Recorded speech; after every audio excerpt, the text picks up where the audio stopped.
नमस्कार साथियों, सुप्रभात। पहाड़ से और हिमालय की वादियों से बहुत समय से हम आपको एक पूरा जो स्टोरी है अपनी जो कीवी ऑर्चर्ड की है, जहाँ सेब है, उसका पूरा एक विजिट कराने की सोच रहे थे, लेकिन समय नहीं मिल पा रहा था। पौड़ी के अलग अलग इलाकों में हम घूम रहे थे, अलग अलग गाँवों में, तो काफ़ी समय लग गया। आज समय है तो आज हम आपको पूरा जो कीवी ऑर्चर्ड है, इसको बने हुए करीब 2 साल का समय हो चुका है, तो कैसा है कीवी का ऑर्चर्ड और क्या कुछ उसमें हो रहा है, कितने पौधे लगे हैं, इसी को हम दिखाते हैं आपके लिए। और इस समय गुनगुनी धूप का आनंद आप ले रहे हैं हमारे साथ। सामने हिमालय है, गंगोत्री और यमुनोत्री की रेंज दिखती है। थोड़ा सा और ऊपर हाइट में जाएंगे तो फिर चौखंबा और केदारनाथ और फिर जो नंदा देवी और हाथी घोड़ा, ये सब दिखता है। तो चलते हैं आज हमारे अपने कीवी ऑर्चर्ड में। तो ये सामने है कीवी ऑर्चर्ड। ये एक छोटा सा घर है रहने के लिए, बाद में इसे होम स्टे में बदलने की सोच रहे हैं, लेकिन अभी ये होम स्टे नहीं है बल्कि ऑर्चर्ड में एक घर रहने के लिए। ये घास थी आजकल, तो किसी ने आग लगा दी। ये चारों तरफ घास में,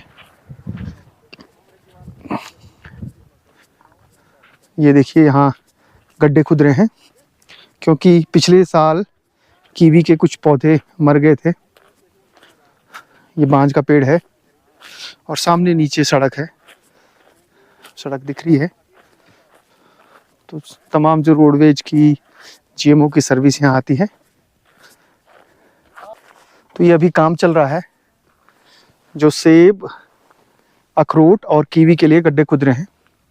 गड्ढे कितने बड़े होने चाहिए और कितना उसमें फिर खाद पानी डालना चाहिए, वो भी हम बताएंगे।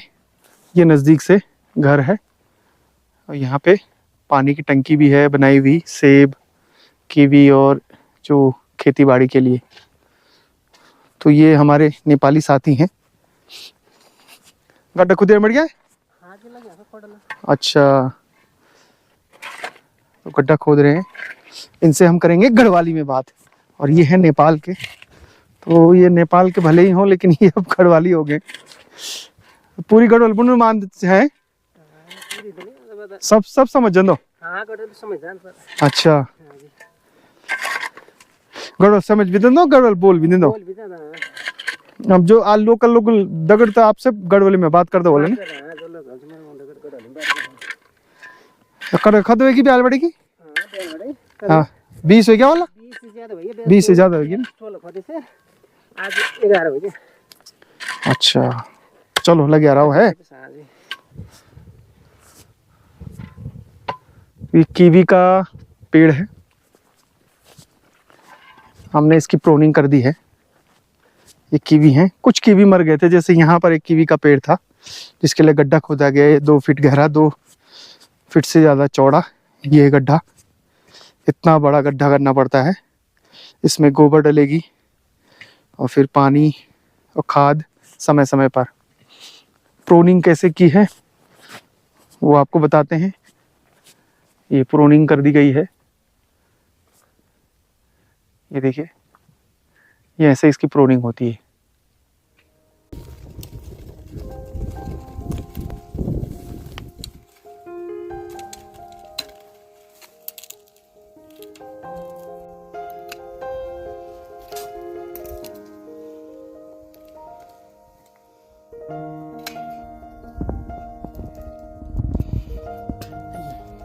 सब हटा देना है।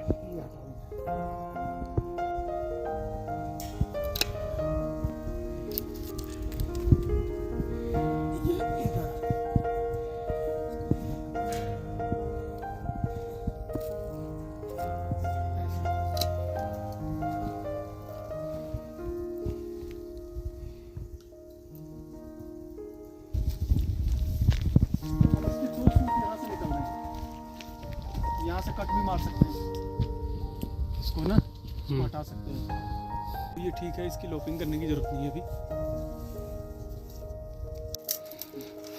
ये मर गया ये। कैसे सूखा? गर्मी पड़ी बहुत ज़्यादा गर्मी पड़ी। ये बहुत जड़ इसकी बहुत नीचे है। ये तो इस पे अगली बार देखें ना, ये लपट जाएगा फिर इस पे पूरा सांप की तरह। जैसे ये है, देखो ये सबसे पहला पेड़ है।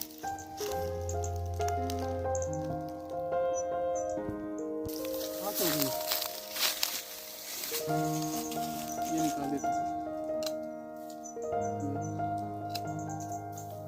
ये अच्छा है, ये ऐसे आएगा ऊपर आ रहा है।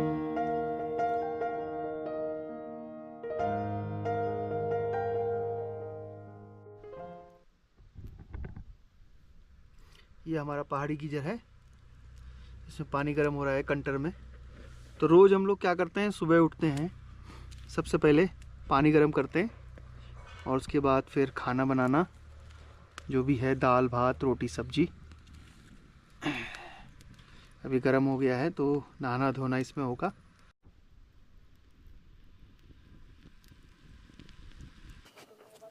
ये सामने नीचे रोड दिख रही है जो सतपुली जाती है और वहाँ से कोटद्वार।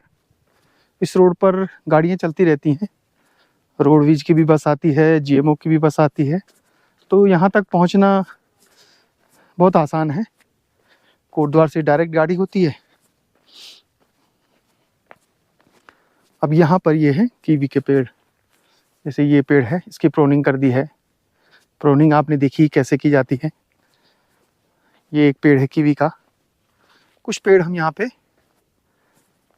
सेब के लगाने वाले हैं, क्योंकि सेब जो है इस 1500 हाइट है इसकी समुद्र तल से, तो 1500-1400 तक सेब आसानी से हो रहे हैं। उत्तराखंड में बहुत सारे, जैसे मरचोड़ा गांव था, उसके अलावा पवन बिष्ट का गांव है, मरोड़ा, और भगवती प्रसाद पांडे जहां सेब लगा रहे हैं उनका गांव है। तो वहाँ सभी जगह सेब जो हैं बहुत अच्छी तरह से लग रहे हैं। यहाँ थोड़ी सी ये बांज के पेड़ों की छांव है, इस वजह से यहाँ पर थोड़ा मॉइस्चर रहता है गर्मियों में भी।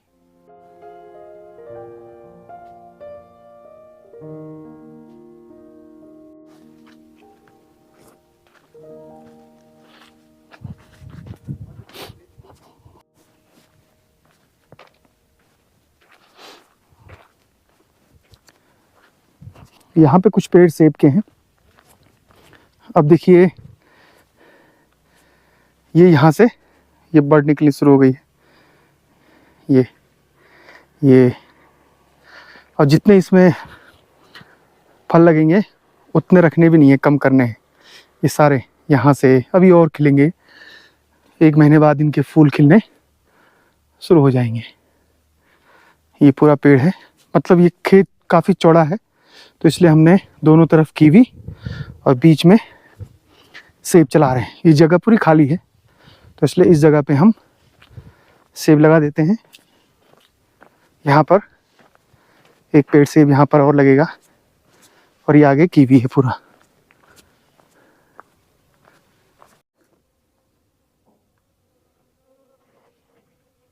तो अब मकान के अंदर चलते हैं, और ये मकान एक खूबसूरत प्यारा घर यहाँ होम स्टे के रूप में भविष्य में। तो इसके कमरे कैसे हैं, ये तो पानी की टंकी है यहाँ, और ये है इसका 2 गेट है एंट्री के, ये बाथरूम है, और फिर ये है कमरा, इधर से खिड़की है, और ये है इसका किचन। ये किचन है, आजकल खाना यहीं बन रहा है। और फिर एक कमरा ये है, एक कमरा है, और ये इसका ओपन एरिया है। अब दूसरी तरफ चलते हैं। अब ये ओपन एरिया है, ये बैठने के लिए, और इस तरफ से भी रास्ता है, यहाँ पर भी ओपन एरिया है। बैठे हैं तेज प्रकाश अग्रवाल जी, धूप का आनंद ले रहे हैं। यहाँ से पूरा नज़ारा, जैसे ही आप बाहर आते हैं तो ये पूरा नज़ारा दिख जाता है चारों तरफ। और यहाँ से शाम को होगा सनसेट।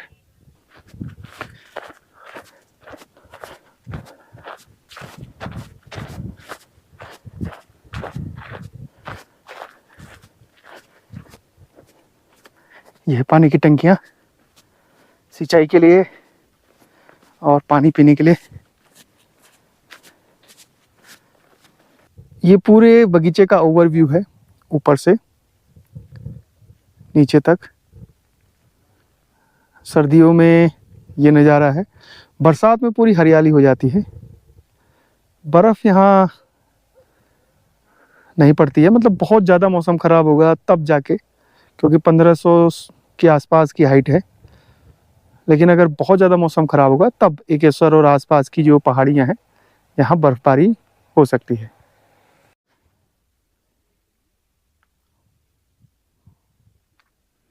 पौड़ी गढ़वाल में बहुत से लोग कीवी और सेब की खेती कर रहे हैं।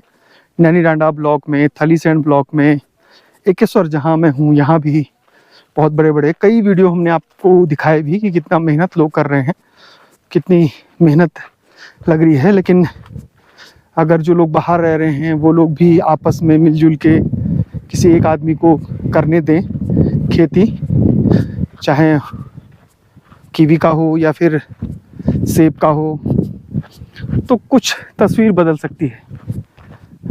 वरना तो इन बंजर खेतों में ये ऐसे ही पड़े रहेंगे। हिमाचल देखिए, हमारे बगल पड़ोसी राज्य, उसने कितनी उन्नति कर ली है। बल्कि वहाँ के लोग अब यहाँ पार्टनरशिप में आके यहाँ खेती बाड़ी कर रहे हैं। अब मैं एक रिच पे आ गया हूँ। ये पूरी रिच है, ये देखिए, यहाँ से थोड़ा ऊपर और फिर ये पोखड़ा और बैजरू, संगलाकोटी, इस तरह के इलाके हैं। इस तरफ कितनी धुंध हो रखी है। आज कोहरा था बहुत, तो कोहरा जब ऊपर उठा तो अपने साथ डस्ट भी लेके एटमॉस्फेयर में उसने इस तरीके के फॉगी बना दिया है। ये नीचे कक्तुन गांव है। यहाँ भी देखिए पूरे खेत जो हैं वो खाली हैं और लोगों ने कितनी मेहनत की है, आप अंदाज़ा लगाइए। वहाँ तक खेत बने हुए हैं, इस तरफ भी पूरा फॉगी हुआ है। तो दोस्तों, साथियों, आप दुनिया के किसी भी कोने से अगर आप इस वीडियो को देख रहे हैं तो कभी आपको मौका मिले इस ऑर्चर्ड को विजिट करने का तो ज़रूर हमें बताइएगा, क्योंकि हम चाहते हैं कि पहाड़ में लोग आएँ या इस इलाके में भी आपका घूमने का मन करे तो आप ज़रूर बताइएगा। इन इलाकों में टूरिज़्म की संभावनाएं बढ़ें और लोग आएँ यहाँ, यही हमारी ख्वाहिश है, यही हमारा सपना है। फ़िलहाल संदीप गुसाई को इजाज़त दीजिए। इन इलाकों की कहानियाँ लेकर हम आपके बीच आते रहेंगे। कुछ नया, कुछ इनोवेटिव, कुछ इंस्पिरेशनल स्टोरीज़ जो यहाँ के लोग कर रहे हैं, ताकि आप लोग भी मोटिवेट हों। और जो पहाड़ के लोग बाहर बसे हुए हैं उनसे बस एक ही रिक्वेस्ट है कि अगर आप चाहें तो अपने पुराने खेतों को फिर से आबाद कर सकते हैं। जय नंदा, जय हिमाल।